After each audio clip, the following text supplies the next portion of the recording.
दोस्तों, अगर नाक से खून आता है तो अधिकतर केसेस में इसे आसानी से घर पे मैनेज किया जा सकता है।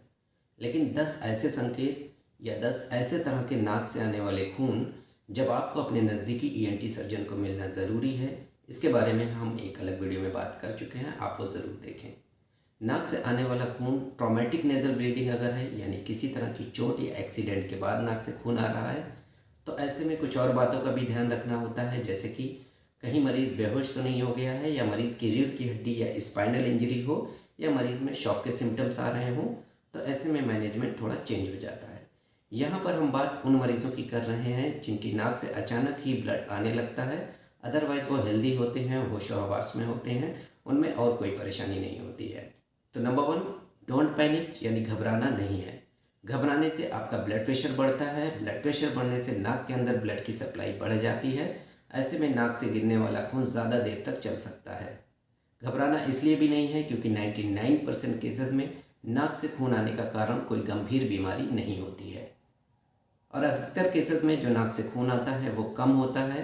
हालांकि कपड़े पे गिरने के बाद खून फैलता ज़्यादा है, तो ऐसे में मरीज़ को लगता है कि उसकी नाक से ज़्यादा ब्लड बह गया। अगर आपकी नाक से बूंद बूंद करके कुछ मिनटों तक 15-20 मिनट तक भी ब्लड आ रहा है तो वो कम है। लेकिन अगर नाक से खून की धार चल रही है और वो कुछ मिनटों तक लगातार चलती रही तो ये ब्लड ज़्यादा हो सकता है।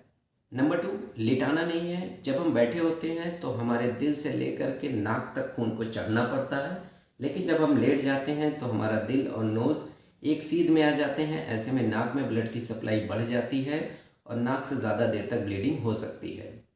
लिटाने से जो नाक का खून होता है वो गले के रास्ते हमारे पेट में जाने लगता है। ऐसे में हमें पता भी नहीं चलता है कि कितना ज़्यादा ब्लड हमारा बह गया है या हमारे पेट में कितना ज़्यादा ब्लड चला गया है। जब पेट में ज़्यादा ब्लड चला जाता है तो स्टमक अपसेट होता है और कुछ घंटों के बाद मरीज़ को खून की बड़ी उल्टी हो सकती है। तो लिटाना नहीं चाहिए, लेकिन अगर बाहर आते हुए खून को देख करके मरीज़ ज़्यादा घबरा रहा है, उसका बीपी बढ़ रहा है, तो ऐसे में आप पेशेंट को लिटा सकते हैं।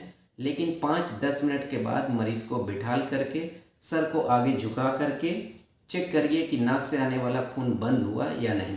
ऐसा ना हो कि आपने मरीज़ को लिटा दिया और लगातार उसके नाक से खून गले में होते हुए पेट में जा रहा है और ब्लीडिंग चलती ही रह रही है।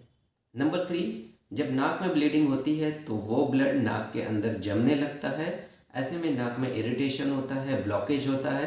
तो ऐसे में मरीज़ उस ब्लड को अंदर खींचने की कोशिश करता है या बाहर निकालने की कोशिश करता है।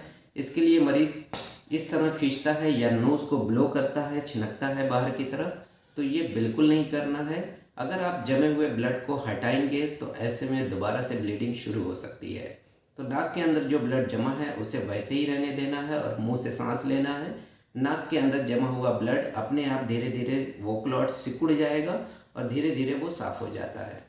नंबर 4, अंगूठे और 2 उंगलियों के बीच में ये जो नाक की हड्डी है इसके नीचे नाक को दबा लें और मुंह खोलकर सांस लें और करीब 7 से 10 मिनट तक नाक को लगातार दबा के रखें। बीच में नाक को छोड़ करके ये चेक ना करें कि ब्लड बंद हुआ या नहीं। नाक को इस तरह दबाएं, इस तरह या इस तरह दबाने से काम नहीं बनेगा। नंबर 5, बर्फ़ के कुछ टुकड़े किसी रुमाल में लेकर के नाक के ऊपर सिकाई कर सकते हैं, या चिल्ड वाटर या बर्फ़ का पानी हथेली में लेकर के नाक के अंदर डाल सकते हैं। ठंडे पानी या बर्फ़ से नाक के अंदर की नसें सिकुड़ जाती हैं और ब्लीडिंग बंद हो सकती है। नंबर 6, कॉटन या रुई का छोटा सा टुकड़ा ले करके उसे ज़ाइलोमेटाज़ोलिन ड्रॉप या ओट्रिविन ड्रॉप से गीला करके नाक के अंदर रख सकते हैं। लेकिन ध्यान रखें कि अगर नाक के अंदर कॉटन का टुकड़ा रखते हैं तो उसे बाद में आप खुद से ना हटाएं, क्योंकि हटाने के बाद से दोबारा ब्लीडिंग शुरू हो सकती है। तो ऐसे में उस कॉटन के टुकड़े को डॉक्टर के पास ले जा करके डॉक्टर से कहिए कि वो हटाएं उसे, ताकि दोबारा से ब्लीडिंग होती है तो डॉक्टर उसे मैनेज कर सकें। अधिकतर मरीजों में इतना करने के बाद नाक से आने वाला खून रुक जाता है। लेकिन अगर इतना करने के बाद भी नाक से आने वाला खून नहीं रुकता है तो आप जल्द से जल्द अपने पेशेंट को लेकर के नज़दीकी हॉस्पिटल पहुँचें। और अगर खून नहीं रुकता है या ज़्यादा खून बह जाने की वजह से मरीज़ में शॉक के लक्षण आ रहे हैं, जैसे कि उलझन, घबराहट होना, पसीना आना, सांसें तेज़ तेज़ चलना, चक्कर सा आना, होशो हवास का सही से काम ना करना, बहुत ज़्यादा कमज़ोरी लगना, हाथ पैर ठंडे पड़ जाना, ब्लड प्रेशर का डाउन हो जाना और पल्स रेट का बढ़ जाना इत्यादि। तो ऐसे में मरीज़ को लिटा दें और उसके पैरों को हवा में उठा दें कुछ इस तरह से। लेकिन याद रखें, अगर ज़्यादा ब्लीडिंग या शॉक की वजह से मरीज़ बेहोश हो गया है तो उसको पीठ के बल बिल्कुल नहीं लिटाना है, क्योंकि जब मरीज़ जग रहा होता है या होश में होता है तो गले में जाने वाले खून को वो निगलता रहता है और वो खून पेट में जाता रहता है।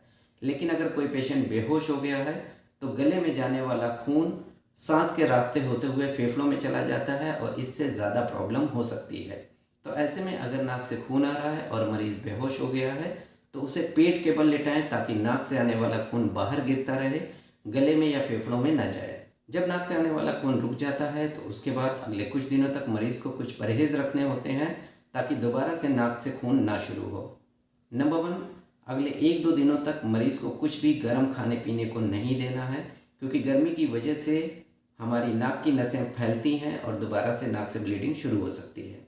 नंबर 2, बहुत ज़ोर से नाक को बाहर की तरफ छिनकना नहीं है या ब्लो नहीं करना है, और बहुत तेज़ी से नाक को अंदर की तरफ भी नहीं खींचना है इस तरह से।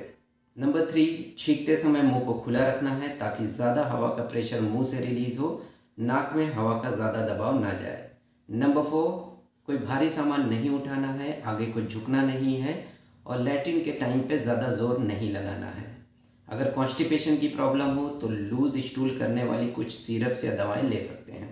नंबर 5, अगर आपकी कोई ऐसी दवा चल रही है खून पतला करने वाली, जैसे कि एस्पिरिन या इकोस्पिरिन, तो अपने डॉक्टर से बात करके उसको अगले कुछ दिनों के लिए बंद किया जा सकता है। तो इन बातों का ध्यान रख करके अधिकतर मरीजों में जो नाक से आने वाला ब्लड है उसे आसानी से रोका जा सकता है। लेकिन जिन मरीजों में नाक में ड्राइनेस, नाक में सूखापन या पपड़ी बनने की वजह से बार बार नाक से खून आता है, उन मरीजों को कुछ और भी परहेज़ रखने होते हैं, जैसे कि नंबर 1, नाक को उंगली से साफ़ करने से बचें। लेकिन नाक के अंदर जब ड्राइनेस होती है तो नाक में इरिटेशन होता है और अपने आप नाक के अंदर उंगली जाने लगती है। तो ऐसे में नाखून को कट करके रखें, ताकि अगर आप नाक के अंदर उंगली डालते हैं तो नाखून अंदर ना लगे। नंबर 2, नाक के अंदर हाइड्रेशन को मेंटेन रखें। इसके लिए आप फ्रीक्वेंट वाटर इनटेक कर सकते हैं। नाक के अंदर कुछ जेल्स, ड्रॉप या कुछ लिक्विड डाल सकते हैं जो नाक के अंदर हाइड्रेशन को मेंटेन रखते हैं। नंबर 3, नाक के अंदर ड्राइनेस बढ़ाने वाली चीज़ों से बचें, जैसे कि स्मोकिंग, कुछ नेज़ल ड्रॉप्स एंड स्प्रे जैसे प्लेन ज़ैलोमेटाज़ोलिन ड्रॉप, उससे नाक के अंदर ड्राइनेस बढ़ सकती है। अगर बाहरी वातावरण में खुश्की ज़्यादा है, जैसे कि खुश्क गर्मी के मौसम में या सर्दियों के मौसम में कमरे में हीटर चल रहा है, तो ऐसे में कमरे के किसी कोने में एक बाल्टी में पानी रखें या कमरे के किसी कोने में गीला तौलिया निचोड़ करके टांग दें, तो उससे कमरे के अंदर नमी मेंटेन रहती है और नाक के अंदर ड्राइनेस नहीं होती है। गर्मी के मौसम में सोते समय कोई पतली चादर या रुमाल से चेहरे को ढक लें, जिससे कि पंखे की हवा डायरेक्ट आपकी नाक पे ना लगे और नाक में ड्राइनेस ना हो। तो ये कुछ बातों का एहतियात रख के आप नाक के अंदर ड्राइनेस होने से बचा सकते हैं, और कुछ जेल या क्रीम का इस्तेमाल करके नाक के अंदर की ड्राइनेस को कम कर सकते हैं। अगर नाक के अंदर ड्राइनेस नहीं होगा तो जो ड्राइनेस की वजह से नाक से बार बार खून आता है वो बार बार नाक से ब्लीडिंग नहीं होगी। और मैक्सिमम पेशेंट में नाक से बार बार खून आने का कारण नाक के अंदर ड्राइनेस या नेज़ल क्रस्टिंग होता है। तो आज के लिए इतना ही, मिलते हैं नेक्स्ट वीडियो में एक और टॉपिक के साथ। Thank you.